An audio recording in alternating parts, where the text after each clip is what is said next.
여러분, 이 영상을 보시는 하나님 나라의 귀한 자녀 여러분, 오늘은 2024년 6월 8일 토요일입니다.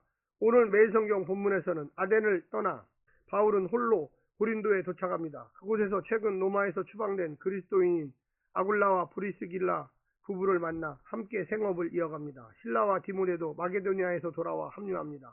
바울은 안식일마다 회당에서 복음을 강론했지만 유대인들은 적대적이었습니다. 믿고 침례를 받은 사람들도 있었지만 고린도 사역은 만만치 않았습니다. 하지만 주께서 환상 중에 바울을 위로해 주십니다. 오늘 본문을 나누어 보겠습니다. 사도행전 18장 1절부터 4절 고린도에서 바울 생업과 전도, 5절부터 11절 고린도 사역, 전도와 환상, 실라와 디모데 합류, 그리고 회당 유대인들의 거절, 사역의 열매들, 바울이 본 환상. 오늘 본문 사도행전 18장 1절부터 11절 말씀을 듣고 다시 오겠습니다.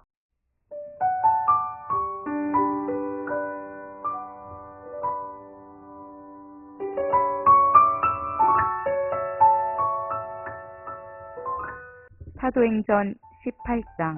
그 후에 바울이 아덴을 떠나 고린도에 이르러 아굴라라 하는 본도에서 난 유대인 한 사람을 만나니 글라우디오가 모든 유대인을 명하여 로마에서 떠나라 한 고로 그가 그 아내 브리스길라와 함께 이달리아로부터 온지라.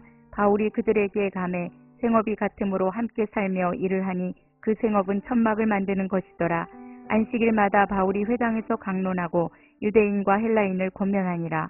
실라와 디모데가 마게도냐로부터 내려오매 바울이 하나님의 말씀에 붙잡혀 유대인들에게 예수는 그리스도라 밝히 증언하니 그들이 대적하여 비방하거늘 바울이 옷을 털면서 이르되 너희 피가 너희 머리로 돌아갈 것이요 나는 깨끗하니라. 이후에는 이방인에게로 가리라 하고 거기서 옮겨 하나님을 경외하는 디도 유스도라 하는 사람의 집에 들어가니 그 집은 회당 옆이라. 또 회당장 그리스보가 온 지방과 더불어 주를 믿으며 수많은 고린도 사람도 듣고 믿어 침례를 받더라. 밤에 주께서 환상 가운데 바울에게 말씀하시되 두려워하지 말며 침묵하지 말고 말하라. 내가 너와 함께 있음에 어떤 사람도 너를 대적하여 해롭게 할 자가 없을 것이니 이는 이 성 중에 내 백성이 많음이라 하시더라. 1년 6개월을 머물며 그들 가운데서 하나님의 말씀을 가르치니라.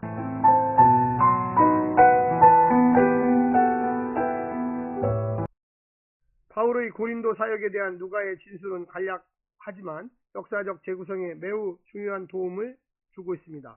클라우디오의 로마 유대인 추방 명령, 실라와 디모데의 동선, 1년 6개월의 고린도 사역, 아가야 총독 갈리오 등 바울의 연대를 크로스 체크할 수 있게 돕고 있습니다. 특히 고린도에서 쓰였을 데살로니가 전후서의 연대는 신약에서 가장 객관적 추정이 가능하며 바울의 다른 서신들의 연대 추정의 근거를 마련해 주기도 합니다.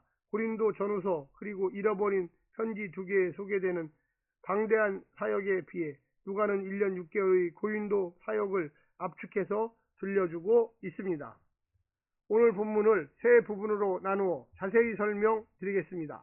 첫 번째, 동역자들과의 만남. 바울은 실라와 디모데를 마게도니아에 둔 채 고린도로 내려옵니다. 생계를 위해 천막 만드는 곳에서 일하다가 로마에서 추방당해 온 유대인 부부 아굴라와 브리스길라를 만납니다.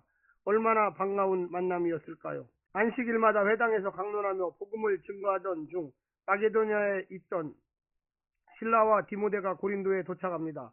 바울은 주님만 의지했지만 주님은 당신의 종들을 그 옆에 붙여주셔서 그가 동역자들을 통해 힘을 얻게 하셨습니다.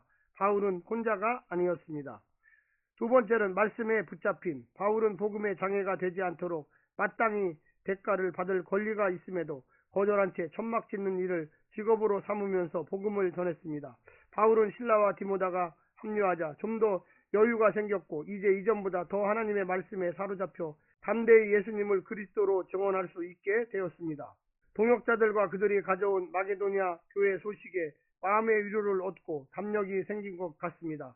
말씀의 역사를 듣고 경험할 때 더욱 말씀에 붙잡힌 인생이 됩니다. 바울은 혼자가 아니었습니다. 말씀이 그와 함께 하고 있었습니다. 마지막 세 번째는 고난과 응원.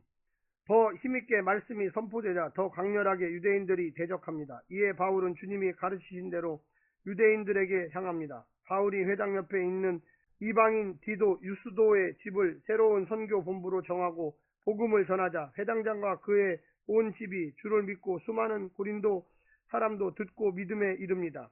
살기어린 대적자들의 공격과 비방에 시달리는 고린도의 바울에게 하나님께서는 임마누엘의 약속을 주며 위로하시고 용기를 주셨습니다. 바울을 통해 구원하실 많은 백성을 위해 그를 안전하게 지켜주실 거라고 약속하십니다. 바울은 혼자가 아니었습니다. 그랬기에 그 음란한 항구 도시에서 18개월 동안이나 사역할 수 있었습니다. 사랑하는 성도 여러분, 오늘 하루도 승리하십시오. 샬롬.